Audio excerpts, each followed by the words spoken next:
Il y a un peu plus d'une semaine, nous avons célébré la Toussaint, la fête des défunts. La mort, un sujet parfois tabou, souvent tabou, mais qui paradoxalement fait aussi partie de la vie. Et bien que nous ayons envie qu'elle n'arrive que tardivement, il est possible de l'anticiper. C'est ce dont nous allons parler aujourd'hui avec une application qui prévoit nos funérailles de manière numérique. Bonjour Pauline Moty. Bonjour Fabien. Merci Pauline d'être avec nous. Avec Karine Bessel, vous avez lancé Immortalise. C'est le nom de cette application. Est-ce que vous pouvez, Pauline, nous expliquer en quoi ça consiste, comment elle fonctionne tout simplement? Alors c'est un service en ligne qui permet de transmettre à ses proches ce qui nous tient le plus à cœur. C'est représenté par une commode virtuelle avec des tiroirs qu'on remplit, qui sont prédéfinis et qu'on remplit quand on en a envie. Vous avez un tiroir qui permet de raconter les plus beaux moments de votre vie. Vous mettez fichiers, audio, vidéo, ce que vous souhaitez. Voilà, tous les supports sont, la plupart des supports sont possibles. Exactement. Et avec l'application, en plus, vous pouvez scanner. Oui, en plus, ouais. On peut y mettre les recettes de grand-mère qu'on veut transmettre de génération en génération. Ça, c'est le tiroir 2, c'est ce qu'on veut transmettre. Ses souhaits en cas d'urgence, donc ses directives de garde d'enfants, par exemple, ou en cas de départ prématuré, évidemment. Ses souhaits de don d'organes, ses directives anticipées. Dans le 4e tiroir, mes documents administratifs, tout ce qui va alléger la charge de ses proches après son départ. Oui. Et enfin, ses souhaits de funérailles sur mesure. Alors, c'est, on va dire, ces tiroirs numériques, ces souvenirs qui sont contenus dans ces tiroirs, ils sont accessibles par qui? Est-ce qu'il y a, on va dire, une liste de proches qu'on fait auparavant, qu'on anticipe également, et au moment de la disparition, ces proches ont accès à ces tiroirs? Ça marche comme ça? Alors, quand on souscrit au service, on crée son espace et on désigne des proches qui vont pouvoir consulter, commenter le contenu des tiroirs selon les accès qu'on aura bien voulu leur laisser. On peut laisser des accès de son vivant, après son départ ou jamais, selon pour chaque tiroir. Okay.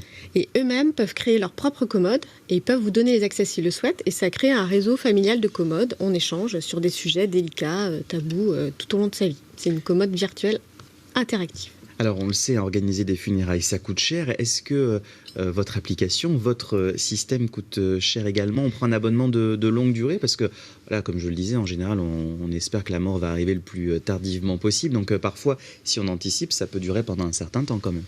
Alors, on a une formule gratuite qui permet clairement de tester le service dans sa totalité avec 500 MO de stockage et 2 proches désignés. C'est quand même bien, ouais. Ouais, avec 500 MO, on met 100 photos, 5 minutes de film, 1000 documents. Ouais.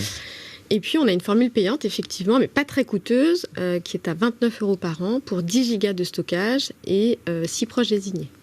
Donc là, c'est par an, 29 €. Oui, bien sûr, oui, pardon. C'est pas par mois. Comment est-ce que vous avez eu l'idée, toutes les deux avec Karine, de monter cette application? Je le disais, la mort, c'est toujours un sujet un petit peu tabou. C'est pas quelque chose qui est souvent facile. Comment 2 jeunes femmes comme vous ont eu cette idée? Il y a 5 ans, pratiquement jour pour jour, on échangeait sur la disparition de nos grand-mères respectives et Karine me confiait qu'ils avaient trouvé 1 mois après le décès de sa grand-mère, dans le tiroir de secrétaire de sa grand-mère, ses directives pour des obsèques. Elle souhaitait que du violon soit joué à sa cérémonie et elle a eu de la peine de le découvrir qu'après. Et moi, je racontais qu'au funérailles de ma grand-mère, une dame que je ne connaissais pas m'a interpellée et m'a confié que c'était les 3e funérailles auxquelles elle assistait et qu'elles se ressemblaient toutes. Donc on a eu l'idée d'Immortalise. Pour Karine, ce qui est important, c'est de transmettre les documents importants. Pour moi, c'est de transmettre l'histoire à mes enfants. Est-ce que vous ressentez encore aujourd'hui justement un certain tabou vis-à-vis de la mort? Quelles sont les réactions que vous avez? Peut-être les clients, voilà, les personnes qui viennent vous voir, qui demandent éventuellement des renseignements, les personnes à qui vous vous adressez? Plutôt une réaction positive, au contraire, j'ai l'impression que c'est comme si, effectivement, ce sujet qui était tabou en amont est finalement assez facile à aborder. Les moins peut-être aujourd'hui. Il l'est beaucoup moins. Il y a beaucoup de choses maintenant qui sont sur le marché, mais au contraire, je pense que juste aborder le sujet ouvre le sujet et clairement beaucoup de personnes ont beaucoup de choses à dire.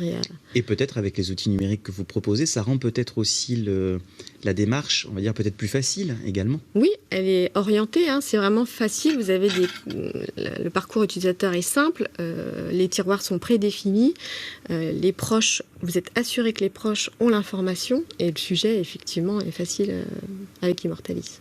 Merci beaucoup Pauline d'avoir été avec nous sur le plateau pour nous parler d'Immortalise. On cite donc Karine Bessel qui est également co-créatrice avec vous de cette application. Toutes les infos retrouvées bien sûr sur le site internet qui va s'afficher, vous le voyez en bas de l'écran, immortalise.fr. C'est une interview à retrouver sur notre site telenantes.com.